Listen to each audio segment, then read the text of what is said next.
Bom, obrigada, Paula. Na verdade, nós temos uma prioridade ímpar, né, que é a ideia de garantia de direitos diante de um governo que é claramente um governo que combina uma agenda ultra neoliberal na economia com uma agenda reacionária nos costumes.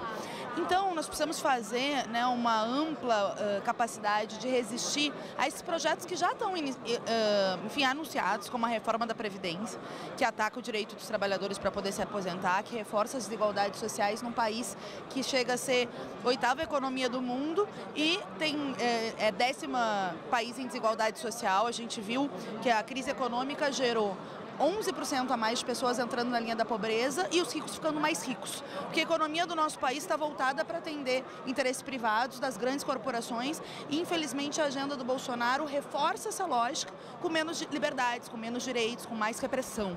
Então, para nós, é muito importante a defesa da Constituição de 88, a defesa das liberdades democráticas, a defesa de uma outra democracia que não seja essa, tutelada pelo poder econômico, mas, ao mesmo tempo, essa capacidade de fazer frentes no Congresso e na rua para enfrentar essa agenda reacionária. Por isso que eu fiquei muito contente também com a indicação de vice-líder. Eu sou marinheira de primeira viagem, cheguei agora como deputada federal, tive experiência como vereadora, me espelho muito na nossa bancada combativa aqui e em outros parlamentares que passaram antes, como Luciana Genro, enfim.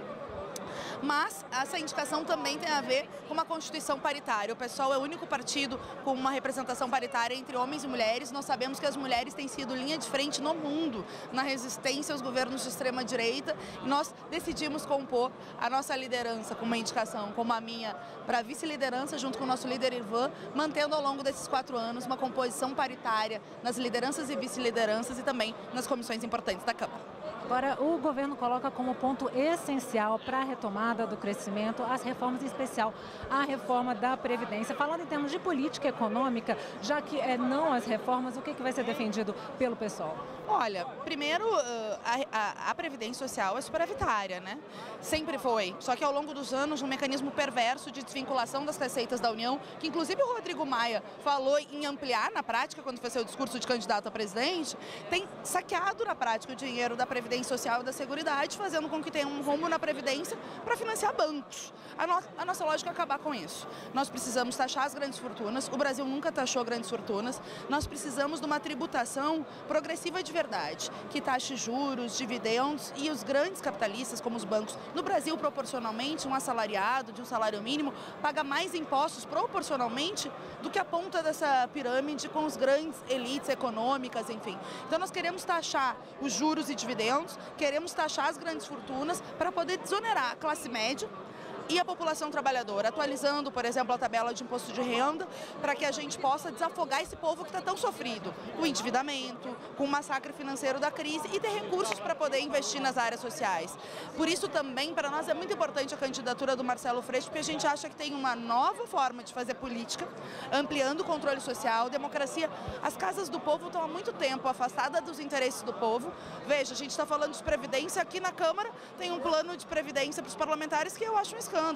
Me recusei a aceitar, né? Que assim, com pouquíssimo tempo de contribuição, os parlamentares podem se aposentar ganhando acima do teto. Não, né? Então é preciso um controle social maior, mais transparência, mais democracia na Câmara, mas também é preciso uma nova política econômica, como tu nos perguntaste.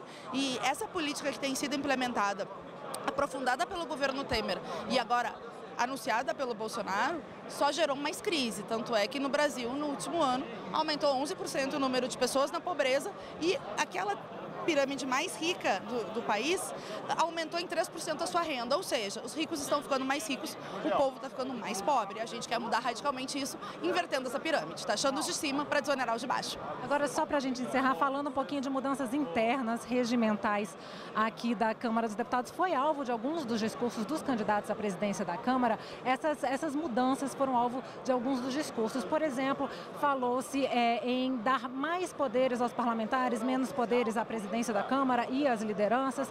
Falou-se também em dar menos poderes de obstrução às minorias partidárias aqui dentro.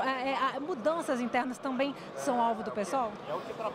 Sim, mudanças que aproximem o parlamento do povo e não que distanciem ainda mais o povo do parlamento, que é um pouco o que quer fazer o governo Bolsonaro ao tirar as medidas de obstrução e medidas de debate, porque as medidas de obstrução é uma forma de ter mais tempo para debater com a sociedade. E esses governos autoritários ou partidos partidos políticos autoritários sempre querem dificultar o espaço de oposição e o espaço de debate público com a sociedade. Então veja, essa manobra desse segundo bloco que foi apresentado, que compõe, tem partidos políticos que estão na base do governo Bolsonaro e estão querendo se vender como oposição, se isso se concretizar, é um ataque muito sério, né, ao direito de minoria e, sobretudo, a ter uma oposição de verdade. Como vocês sabem, tem o bloco do Rodrigo Maia e tem um segundo bloco que foi articulado também pelo Rodrigo Maia, com partidos que estão na base do governo Bolsonaro e alguns que não estão e que nós achávamos que teriam que estar junto conosco, né, como o PDT e o PCdoB, que infelizmente estão cumprindo esse papel nefasto aí. Então é o bloco do sim e o bloco do sim senhor, né, é a maioria do governo e a minoria com gente do governo. Isso não dá. Então garantir a oposição ser quem é verdadeiramente oposição. Eu espero que isso não aconteça, que não se rasgue o regimento e que não se comece a romper a Constituição na largada dessa legislatura. Mas eu tenho muita fé na capacidade de luta do nosso povo e os nossos mandatos também estão a serviço de mudar essa correlação de força para que o povo possa ter esperança e, sobretudo, acreditar nas suas forças, né? Porque a gente sabe que quando a maioria do povo, que são milhões, não quer, os de cima não fazem verdadeiras barbaridades, como são essas propostas de reforma da Previdência, de retroceder em direitos, de tirar direitos da oposição. Isso é muito grave, que o Brasil caminhe para um autoritarismo e por uma nova forma de perseguição aos que pensam diferente. Então, nós esperamos que isso não se concretize e qualquer mudança que venha tem que ser para juntar o parlamento dos anseios populares e não para tornar o parlamento mais autoritário, mais elitista, mais antipovo.